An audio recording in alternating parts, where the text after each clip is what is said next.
When it comes to defending America, it is not enough to merely have an American presence in space.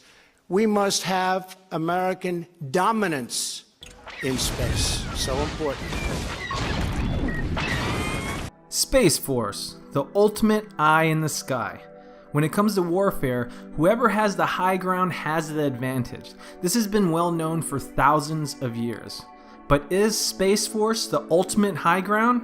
Or is it just another way for the Pentagon to suck American tax dollars out of their wallets and to make the aerospace industry richer?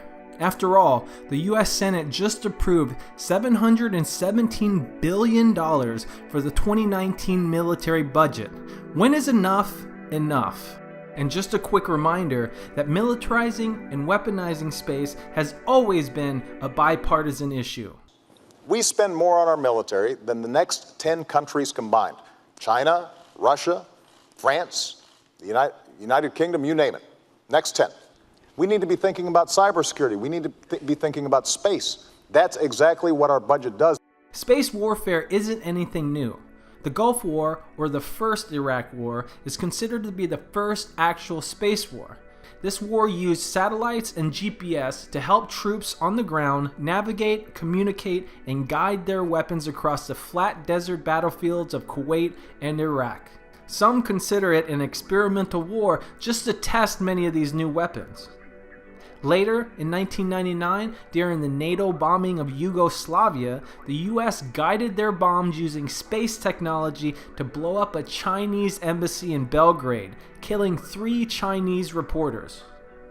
Many people believe this act was a message to the world that the Pentagon can do whatever it wants. The Chinese government later issued a statement calling the bombing a barbaric act. During this point, satellites were being used to identify and direct weapons to their targets. But soon after, the Pentagon released a document called Vision for 2020, proclaiming the need for full spectrum dominance on the battlefield. The document maintained that America would control space, dominate space, and deny other nations the use of space. This timeline matches up with the recent announcement that Vice President Mike Pence just made. And our administration will soon take action to implement these recommendations with the objective of establishing the United States Department of the Space Force by the year 2020. The Vision for 2020 document claimed that the US would be the dominant force in space. In fact, on the wall of the 50th Space Wing building, it actually reads Master of Space. I'm doing my part. I'm doing my part. I'm doing my part. I'm doing my part too. So what would this new American military branch actually do? First, the Space Force would maintain dominance in space in order to control the Earth below on behalf of corporate interests. Then, after achieving the technology and skills to begin mining the skies for resources, the Pentagon will control who gets on and off the planet. They will be the only institution who will determine who can and cannot mine the skies. And it gets worse. Because we are Americans and the future belongs totally to us. Once more, we will launch intrepid souls blazing through the sky and soaring into the heavens. Award-winning investigative reporter Carl Grossman has written about these issues, saying, "If the weaponization of space proceeds, it will be accompanied by a nuclearization of space. Reagan's Star Wars program was predicated on orbiting battle platforms using onboard nuclear power systems to provide the energy for particle beams, hypervelocity guns, and laser weapons.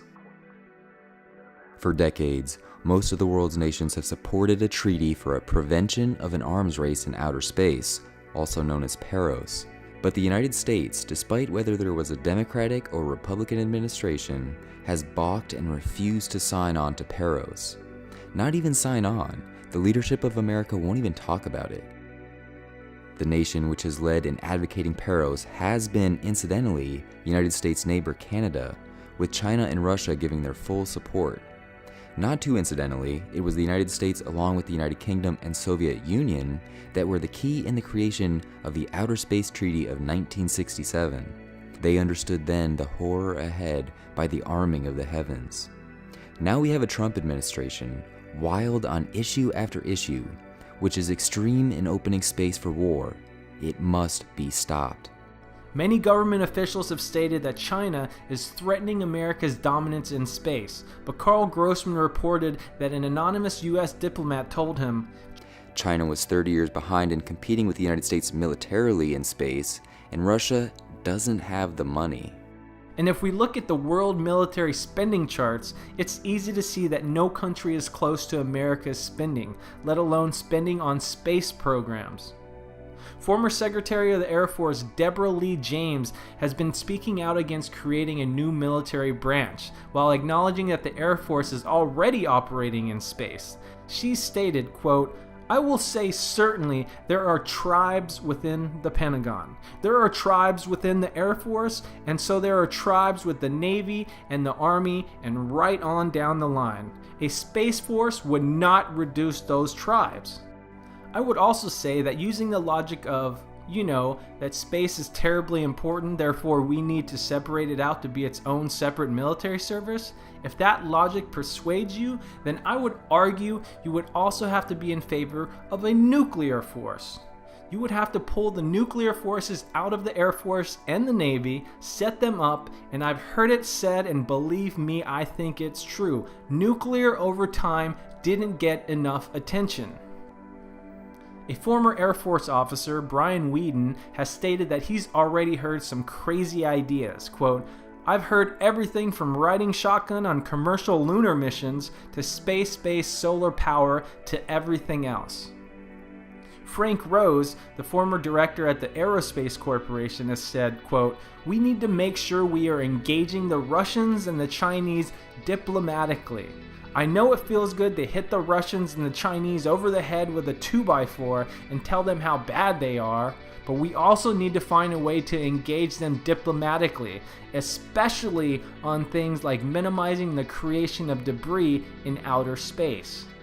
National security reporter Spencer Ackerman puts it plainly, quote, on the one hand, Space Force is a foolish idea that solves no actual problems. But on the other hand, it's a great way to transfer money to defense contractors. The idea that the US must dominate space is arrogant, stupid, dangerous, and highly destabilizing to world peace. The Trump and Pence proposal for a space force is largely driven by maximum profits for the aerospace industry. So we've now reached this critical moment where the expansion of warfare into space is being dramatically promoted, and there must be an immediate counter-reaction by the peace-loving people around the world. And that is exactly what the Global Network has been doing for nearly 3 decades.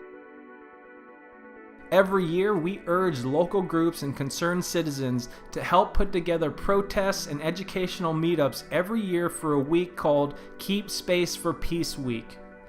During October 6th through 13th this year, organizations and individuals all around the world will hit the streets to help end the militarization and weaponization of space. Each year for the Keep Space for Peace Week has had a different theme, and this year we are focusing on stopping the creation of the new military branch, the Space Force. So come join the Global Network and help us say no to Space Force. The dark side.